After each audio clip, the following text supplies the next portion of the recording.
Women empowerment is not letting people, whether it be a man, another woman, your family, your mother, your father, not letting people control you. Standing up for yourself. And that's what I want. That's what I want to encourage, especially young women, to just be themselves and live their truth, and stop letting society and the world dictate what your truth is.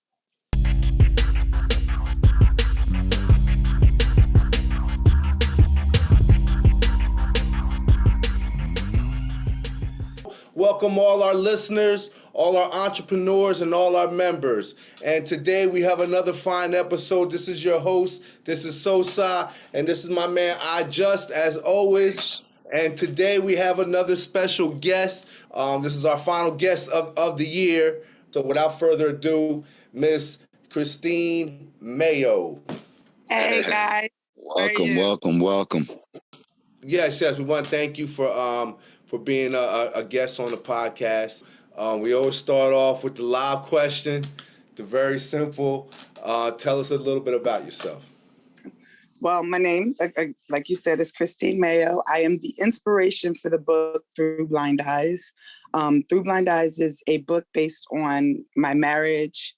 My marriage was very toxic, but not just my marriage. It's just my struggle, things that I went through in my marriage, surviving breast cancer, surviving a sick child. It just, there's a lot of overcoming in this book.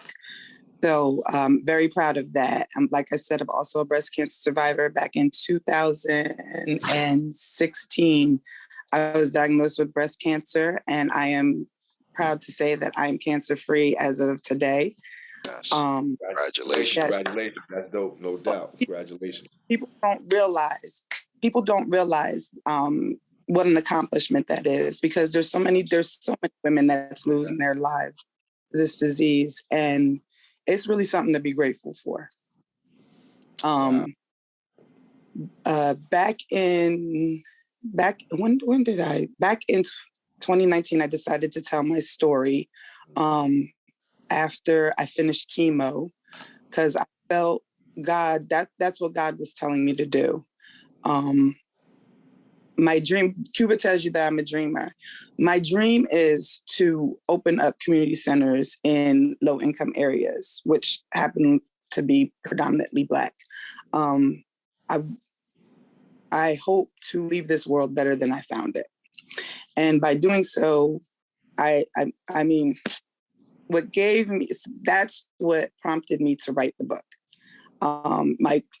My dream is to turn it into a movie, because I feel like my life has been something like a movie. So I got in touch with my best friend, who went through a lot of what's in the book. She saw a lot of it. So if you are going to partner up with a friend to write your book, right, I suggest that it's somebody that knows your situation, because she did an amazing job with writing the book, which made it easy to market the book. And who was that? And who was that person? Her name is Bobby Bean. Okay, cool. And she was the one who actually penned the book. It's, your story, and she actually penned the book. She penned it, yeah. I got you. Okay, well, Christine, now that we kind of know what inspired you to write the book, and you said, could you mind sharing the title of the book again with our audience? It's called Through Blind Eyes. It's available on Amazon. Going through the... I have a hard time saying that word through. So why would I name my book that is beyond me? But yes. Why you say that? Because whenever I say through, people they're like, huh? So I feel like I'm not saying that word right. I don't know. Well, I don't know. I'm not the grammar expert, but I don't know. Was it spelled wrong or something? The way that I say it, I feel like I'm saying it. I'm not pronunciating it right. That's the word. I mean, to me, it's like, I understand. Like, to me, it's like, you're seeing that book or that experience through blind eyes. Right. Like, you were blind at that time. I follow you. I'm following. We definitely pick up what you're putting down. No doubt, no doubt, no doubt, no doubt. I mean, I want to say that I'm glad that you mentioned that. Wasn't sure if I was going to ask you about your battle with cancer. We actually wanted to and I know we got in contact with you. We actually wanted to do a show, an episode Back around in that October. time. Yeah, back in October, but we had some scheduling conflict. Yeah, and we couldn't make that happen. But I'm certainly glad that you share that experience. Just kind of taking back to that time, because this could help some of our fellow listeners, some of our fellow members. Like what was that experience like? Actually, hearing it, what it can mean, and then versus okay, like this isn't going to hold me down, like I'm going to fight type No, thing. Like kind of take us back a little bit on that, let me say, if you could, if you feel no, comfortable. no, yes, definitely. I'm an open book. I wrote one, No It's doubt. funny because people be like, well, if you feel like sharing, you haven't read the book, have you? 'Cause if you No, I have. share. So, but no, when it was funny because when I got the biopsy and when I got the mammogram and they told me that I had to go get a biopsy, my first, like, I knew what it was. And my first reaction was like, I thought we had things to do. Like, I thought me and God had plans. So, what's going on? And then I felt it in my spirit, not until death, till God be glorified. So that gave me peace. And then it was like, okay, my youngest daughter was 5 years old, I think, at the time. And it's like, I got to live. That like death is just not an option. Mm-hmm. It's not an option. So I never said, woe is me. I cried one time. Mm-hmm. And I didn't cry because I was scared of dying. I cried because I just didn't want to go through it. Mm-hmm. Like I saw one of my best friends go through it. And yeah. I'm like, I got things to do. I don't have time for this. So right, no doubt. And like, but it wasn't, I was never scared of dying. Death was just never an option. And honestly, I think that's what helped me to survive. Because like I would go from chemo to Christian's baseball games. Yeah. Yeah. This is not going to stop me. And I think that was a key factor in my survival. I think that's very powerful, that at that moment is when you decide that, death is not an option, that I'm going to choose life. And personally, I know I practice mind over matter, and you still got to deal with doctors and physical ailments. But I think that's a big part of it, is the mental and the will to live. So right. I think with you starting off that way gave yourself probably more than a 50-50 chance of even surviving, without me getting too far into the weeds as far as any medical diagnosis. But I'm a strong believer of, the power of the mind as well. No, I definitely. Now, I did chemo, I took my medicine like they told me to, but I had to keep a positive attitude. That was the most important thing. Yeah, I was going to say, just me personally, man, just seeing you, I remember going to a couple of them baseball games and seeing you in that struggle at that time. We see you now with the long, beautiful hair, you know what I mean, with the silky smooth. But at that time, obviously you were going through your struggles, and to see the strength that you showed at that time, to me, it was something that, I've only witnessed a few times in my life, that, that kind of will to live type thing. And to see that, I was certainly blessed by it, to be honest with you, and the way that you handled it. So I must certainly, commend you for that, because I saw that firsthand, and look at you today. So that's a testament to you. Certainly. What so when you're coming out of that, what was the inspiration to get to to write your book? What made you, what was it, something that you always had in mind, or something that kind of came to you? Like what was the inspiration to actually write that book? Okay, when I always knew my story was unique. You growing up with two blind parents. Spoiler alert. Growing up with two blind parents, I always knew my story was unique. And then as just life started to unfold, it was like, I was in a very toxic marriage, and I knew that was a story in itself too. And then when I got cancer, and then when Christian got sick, and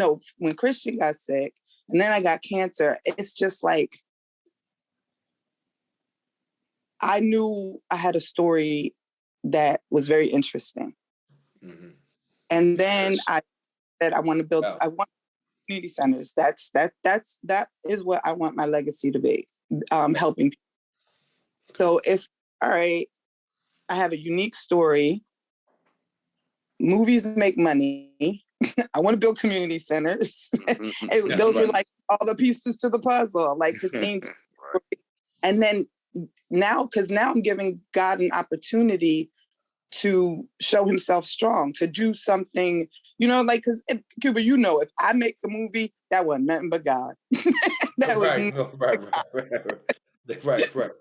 Right. That's crazy. All the pieces are just falling into place. Yeah. And so Michelle did an excellent job with the book, so it makes it really easy to market. Right. And now at the internet, like there's so many avenues on the internet to market and sell your book. Right. So now is really good. If anybody has a unique and extraordinary story to tell, now is the time to write your book. Because for Michelle, this was Bobby's first book that she ever wrote. And we've already sold well over, I'm going to say now, 700 copies. Congratulations. That's excellent. Thank you. And we no paid advertisement. Well, very little. Excellent. Very little paid advertisement on Instagram. Like I tried the Instagram ads and stuff like that. And I was selling more books. I was selling just as many books, posting it myself. Yeah. So that was kind of a waste of money for me at that point. Right. So what I did was I learned how to use Canva, and I learned how to use Canva and learned how to make my own ads, and just started posting it like crazy. I know y'all was getting sick of me, but but that's literally what you got to do. On this vast internet, you're literally like a needle in a haystack. So you have to flood the algorithm with as many posts as you can in order to get your name out there. That's a definite fact. It's definitely the best, especially the era that we're living in. That's the you got to have the bigger presence you can have, the better you'll be. Well, Christine, let me ask you a question. If you don't mind sharing with our audience, what did you learn about yourself when, writing the book? Oh, okay. So that's a great question, because when I first started writing the book, I was still with my ex-husband. And so what I did was I wrote a timeline, and I told, Bobby all the different events, gave her as much information as I possibly could. And she turned it into her own story. Like all of everything in there is true. Some things didn't happen that way. Some things I was like, Bobby, you had cameras in my house. And then some things I'm like, come on, you got me looking crazy here. No. So some of it was dramatized.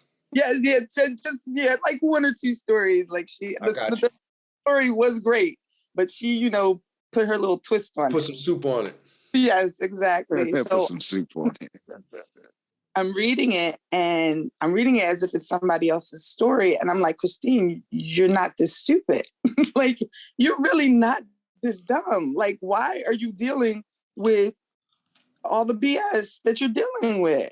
And so it inspired me to leave. Like, it's inspired me to get out of the relationship. I've been out of the relationship for 3 years. You saying the book inspired that? You're saying the book inspired me to leave. The book is because the friction maybe within some of the content in the book, or well, no, something happened. There was but I'm writing a second book, so I can't really go all into that.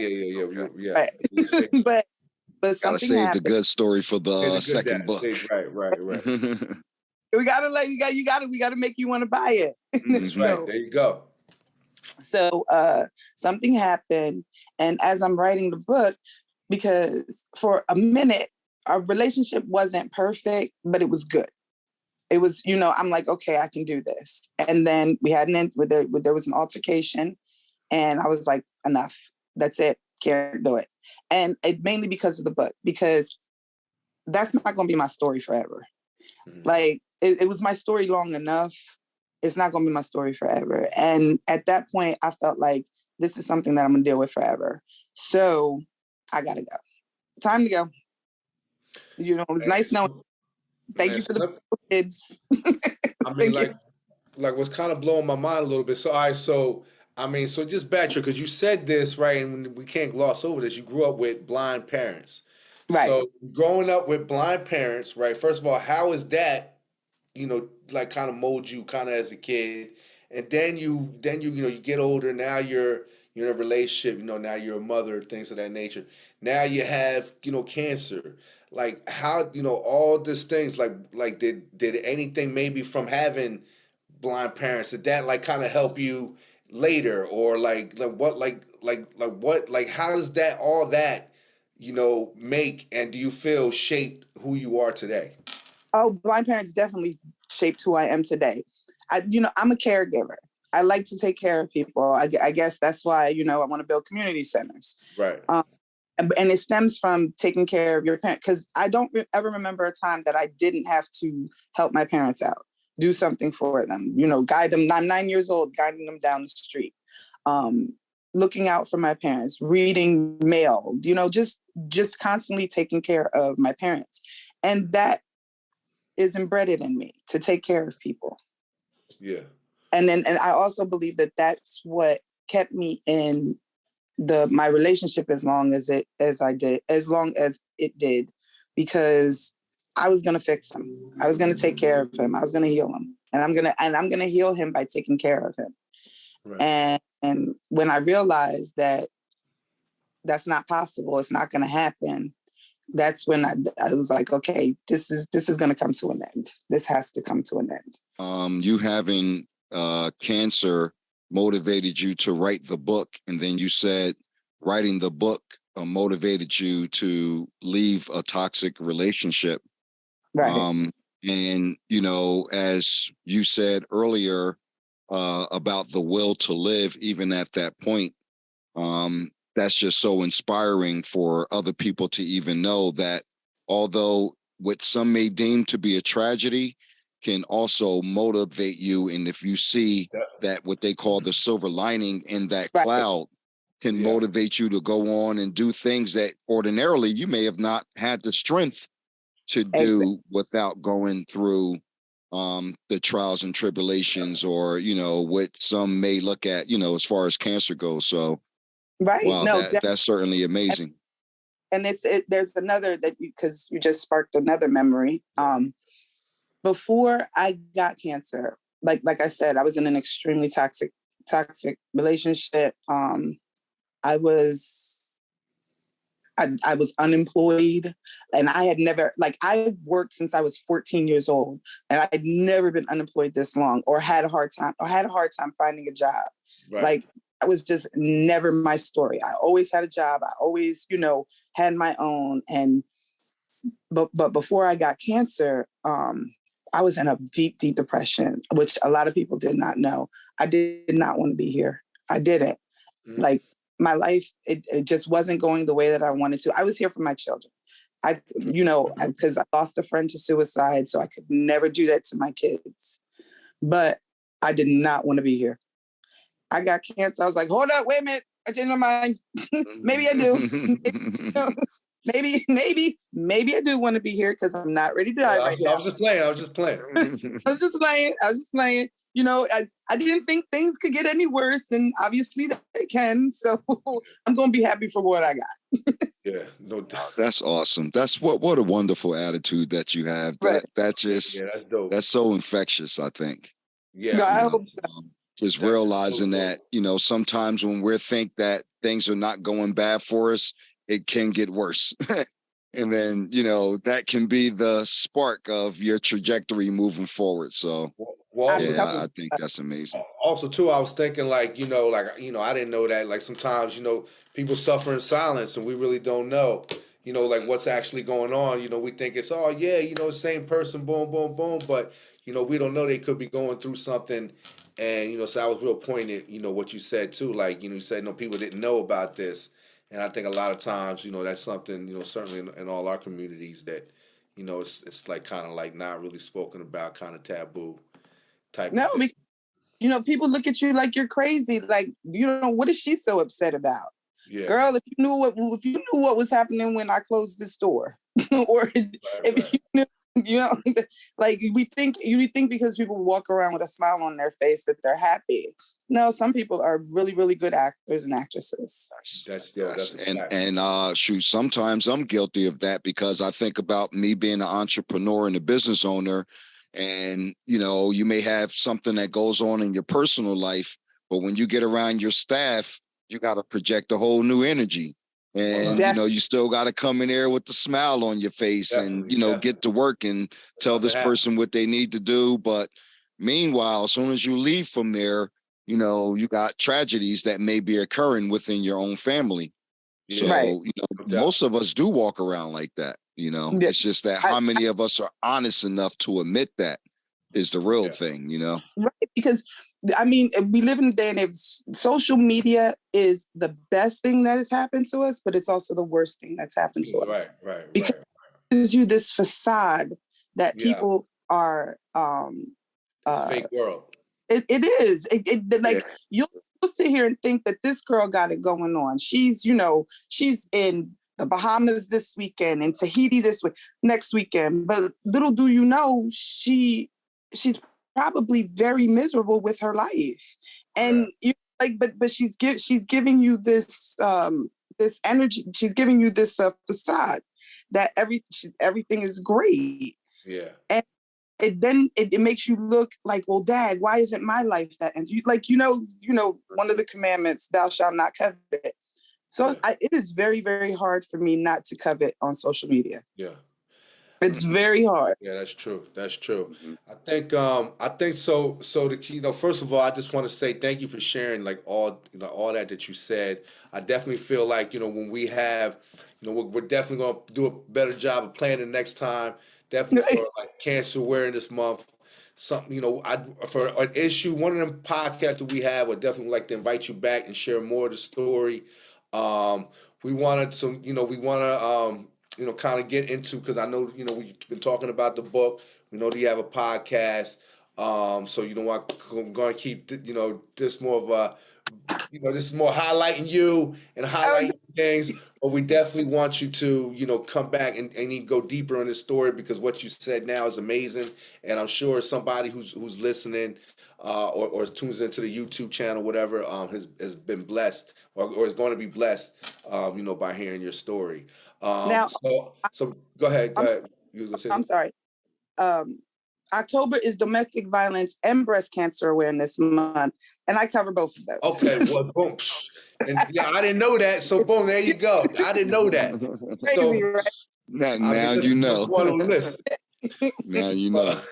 So before we transition more to your entrepreneurial spirit and your journey, what is your one regret in life?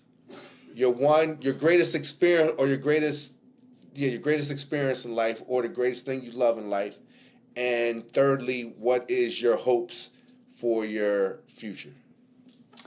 My one regret in life is that I wish I would have started my business younger. I wish I would have started a business younger. The book, I don't regret it, because the book could not have been written at 23. It couldn't have. Right. Me and Nikki, we started the jewelry, started selling jewelry. And, we would go to the different, I wish we would have stuck with that. Right. I wish we stuck with that, because knowing what I know now, we would have probably had our own jewelry store. We would have probably, probably had our own jewelry website, because we all that time, we'd have definitely done something. Right, like the brains don't catch up with the ambition sometimes when we're young like that. Exactly. I wish I would have started. I wish I would have started. And anyone listening, please, if you are under the age of 30, start that business now. Do not wait. Just do it. Just because you have the energy now. Yeah. You have energy at 20 in your 20s. In your 30s, the energy starts to dwindle down. In your 40s, you're like, I just don't want to do this shit. Right. No doubt. No doubt. Nah, you okay? That's a great way to express it. Cool. That's right. That's cool. That's right. You're good. When you're in your 20s, you don't even think twice about it. You just do it. You just go. Me and Nick used to get up at 5 a.m. to go to Columbus and sit in that line, and we did it. And it was like we had our coffee and we just did it. Let's do it. I didn't have to convince myself to get out the bed. Right. Yeah, that's no doubt. You do get up. I must say, you do get up a little happier when you know you get up for yourself to get up, because you gotta beat the punch clock.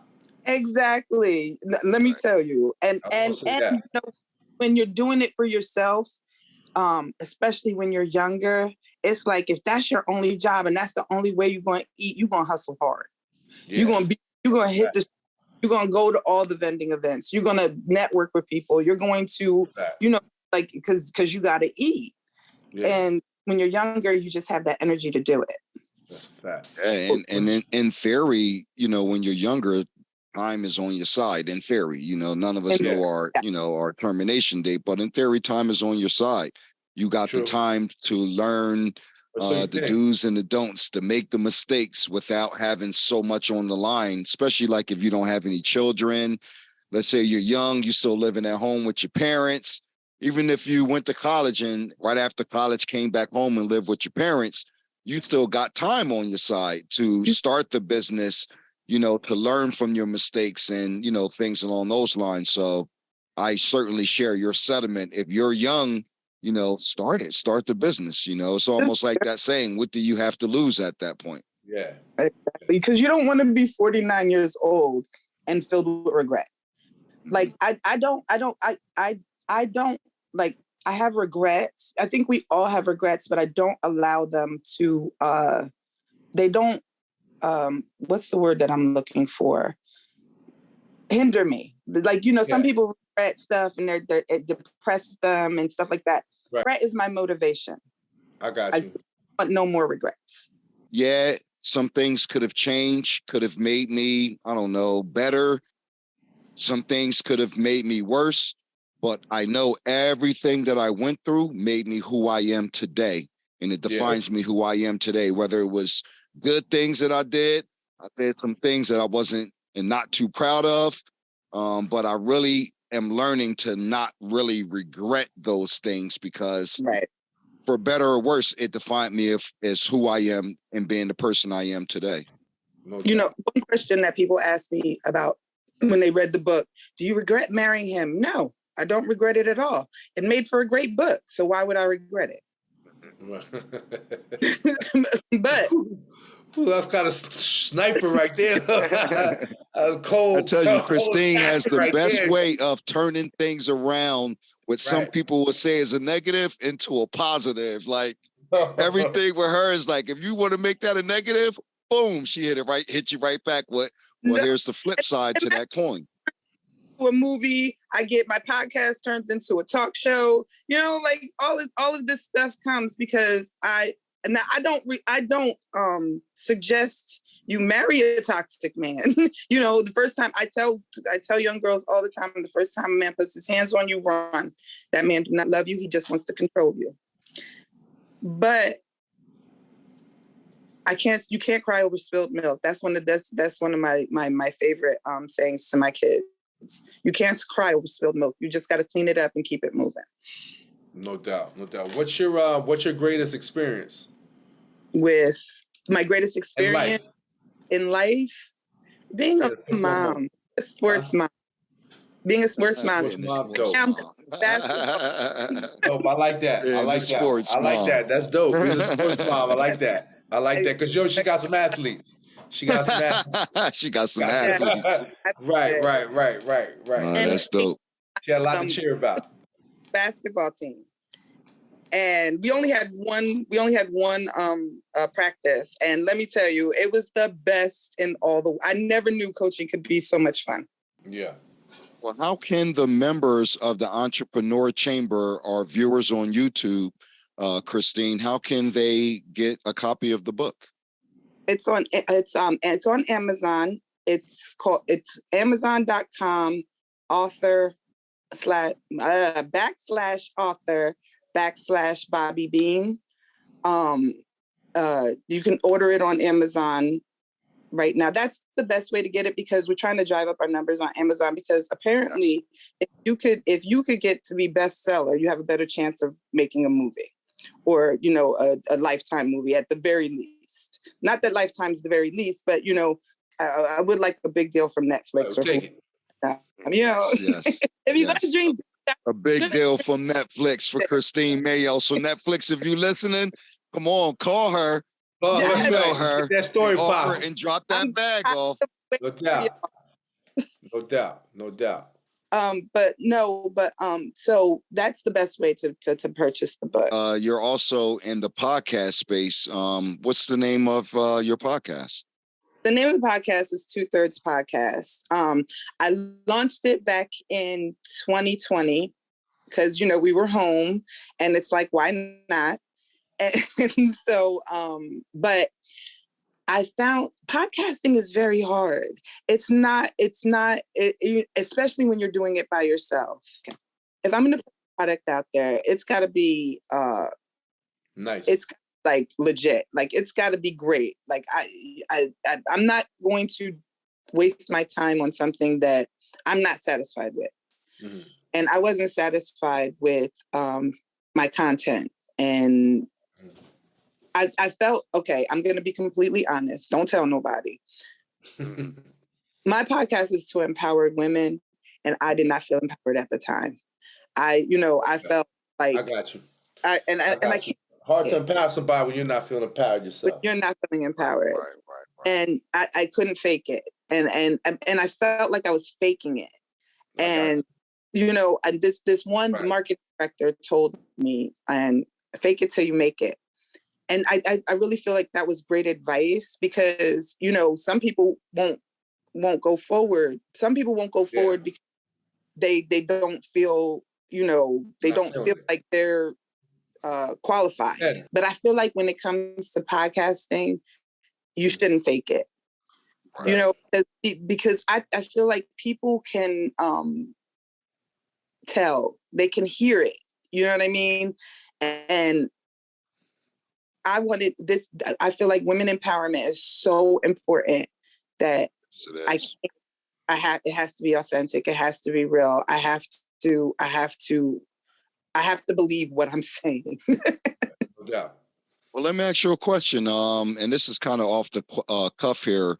What is your definition of women empowerment? Like, what does women empowerment mean to you? Women, it means to me that women are comfortable in their skin, whatever it may be. Like, if you want to be a housewife and be a proud housewife. There's nothing wrong with being a housewife. Shoot, after working since I was 14, I wish I would have been a housewife. Right. You know, right. Can we do this do-over? I got you. You know, but just whatever it is that you want to do. If you don't want to get married, don't get married. Stop letting society, women empowerment is not letting society dictate how you live your life. I got you. You know, I'm the type of, like, say if I was independently wealthy, you know, had millions of dollars. My husband don't got to work. You know what I mean? Like, but that doesn't mean that he's not the head of my household anymore. You know? Right. Women that's a whole other topic, but yeah. It is a whole nother topic. Yeah, but that's powerful that you said it like that. That's powerful you said that. But you'll have women that will look at it like it's a taboo. So no, that's her situation. That's what she wants to do, and we're gonna let her do it. Yeah. Women empowerment is not letting people, whether it be a man, another woman, your family, your mother, your father, not letting people control you. Standing up for yourself. And that's what I want. That's what I want to encourage, especially young women, to just be themselves and live their truth, and stop letting society and the world dictate what your truth is. I think that's great too, because I have a young daughter and, nieces, and it's starting so young these days, with the indoctrination of what a young lady should be or Right. what a girl should be like, so nowadays, most 12-year-olds, they got cell phones, even though some parents control what social media sites they go on, how often they go on. There are just some young children that don't have that filter, and they're just on social media. And whether it's a weight requirements or what you should look like with makeup and how you should walk and talk, is starting at such a young age. Better believe. And I think that, in my opinion, they're doing that to women more than they're doing that to young men. No, Now I'm not saying that it's not being done to young men, but I think it's more, geared towards, shaping what young women should grow up or want to be like than it is for young men. I'm like, okay, I'm all for it. Like I said, I'm all for women being who they want to be. But I don't know if you realize this, but I grew up in the era of Barbie. I think Barbie came out in 1963 or something like that. Mm-hmm. So by the time I was, 10, by the time Barbie was everything, she had everything. Barbie, everybody wanted to be Barbie. Do you notice that a lot of these young women look like Barbie? Yes. Mm-hmm. Because it's been embedded in us that if you want to have everything, you got to look like. This is what you got to look like. This type of hair you got to have, this type of body you got to have. Plastic. And plastic, yes. And that's the new thing now. And I just want to, we all can't look. I'm sorry. Some of us are not ugly. We just broke. I'll be honest with you. I think that was, first of all. Right. Some of us are not ugly. There you go. She said some of us are not ugly. We're just broke. That's classic right there. I had to stop what I was going to say off of that one right there. And I'm like, how did we fall so far so fast? Yeah. So in your own words, what do you think make a good podcast, Christine? Like, what do you look for in a podcast? What I look for in a podcast is information, learning something new. Yeah. And I don't watch the reality TV shows and stuff like that. If I'm gonna spend my time listening to something, I want to learn something. I want to come away from it like, wow, either they empowered me to make me feel better, they gave me ideas, learning something new and laughing while laughing. Those are the podcasts that I like. No doubt. We all can use some laughter. I love a little levity, a little good laugh, Well, Christine, the last question that I have for you, how have being an author and broadcasting a podcast, how has all of that shaped you as an entrepreneur to the present and, moving forward? Okay, one thing, being an author, if you want people to buy your book, you're going to have to be a nice person. You can't walk around you can't walk around with your nose in the air, shunning people. And I honestly, because I used to before we started driving, getting people to buy it off of Amazon, I used to sell it on the streets. And I guarantee you 90% of the books that I sold was because I smiled, because I made them laugh, and I was pleasant to talk to. Right. So it has allowed me to control, it has helped me to control my temper like, I don't want to come across as a mean person. I want people to support me. Mm-hmm. So that, and then the um, the podcast has really, honestly, it's opened my mind to be less opinionated and more open to the fact that we are all different. There's no two same people in the world, and we have to learn to love people for who they are, not who we want them to be. And yeah, those are the two things that I got. Nice. Oh man, I think that's amazing, because I share that same sentiment slightly. In my own words would be, for me to understand people, like I've learned to understand people, and the understanding is that we're all different. And that's what I love about it. So it's the same premise and principles that you're using, because, you know, that love is a highly developed form of understanding. So it helped me to understand the different people, the different mindsets. So certainly, thank you for sharing that answer with us. Yeah. And one more thing. Yeah. To step outside the box. Nice. Yeah, I believe in that. You know, step outside the box. I sold more books and places I have been than books in vending events that I've done. You know, like it just step outside the box. Stop thinking that everything is so black and white. There are some gray areas where sometimes you have to do things that you not necessarily want to do, but have to do so you can get your point across. Yeah. Yeah. And so you know, our last question is, you know, we do a top 5. All right. So our top 5.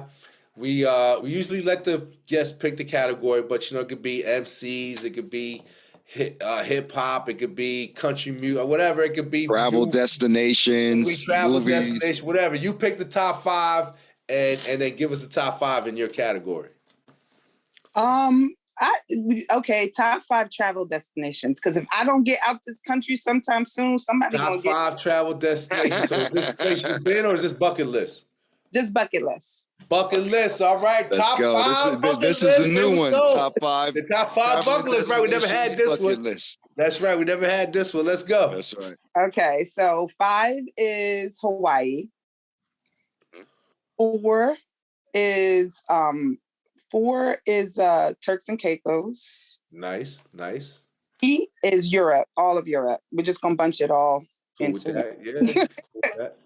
I want to do a backpack tour of Europe, like stay in hospital. They could do that 10-day train ride thing.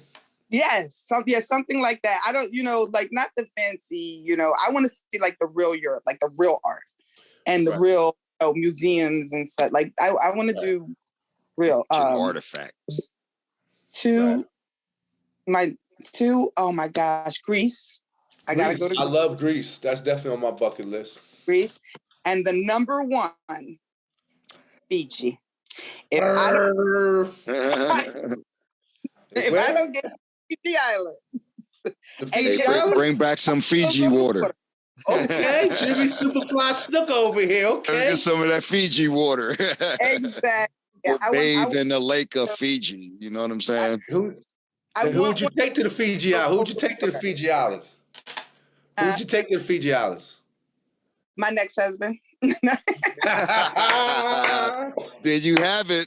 All the members of the Entrepreneur Chamber podcast, the viewers on YouTube, you heard it from Miss Christine. Her top destination is Fiji's. And who would she take? Her next husband. So, yeah, there you go. There you go. I mean, that would be a good trip to go with your girlfriends, but that's a trip that you go with your husband. That does seem like a little more romantic. That does seem a little more romantic. That definitely seems a little more romantic. I love my girls. I love my girls. And we go there another time. But another time. We go somewhere else. Right. Yeah. We go somewhere else. Well, there you have it. So we're just gonna kind of close this out. We want to say thank you to Miss Christine for being such a gracious guest. You know what I mean? Definitely get that up. But I can't wait till the next time. Oh, no doubt. You already know. We want to definitely say, first of all, we do appreciate you coming on, but more importantly, you sharing some of your journey. You know, Yes. your testimony is amazing, and I know your testimony is certainly to bless someone else, because you've been through a lot. But your attitude and your spirit always shines through. It's never left. You've always had a light, and you continue to have that light, despite of anything that you've gone through. So that's certainly a testament. It's a testament and a testimony to you. That's me. I don't know. I want to give you a closing remark. Yeah, and I'm just going to kind of share your sentiment, you know, and this is for everyone listening. Just let Miss Christine Mayo's testimony, you know, just think about it, because even in your darkest moment, all you need is that small spark of light to change everything. It doesn't matter how dark the room is, just that small spark of light. And to me, it was that attitude from the beginning, like, you know, nah, life, like, nah, I'm choosing, death is not an option. You know what I'm saying? And I just think like just that attitude right there, if we can just apply that attitude, failure is not an option, or, you know, just across the board, I think that's more than 50% of the battle. And I certainly appreciate your transparency, and pun intended, you being an open book to us. Yeah. And I certainly appreciate your time. You speaking to Sosa and I, and we're up to now episode 17. I think you were a great guest for episode 17. Definitely. So with that being said, Christine, I'll turn it over to you for your closing remarks. And in your closing remarks, if you would, just let the members of the Entrepreneur Chamber and the listening audience on YouTube know how can they reach you on social media platforms, and again, how can they get a copy of that book? Okay. Well, first off, thank you very much. I so appreciate it, and I really had a good time, and I look forward to being on here again. Thank you. That light that kept me going and keeps me going is knowing that God makes no mistakes.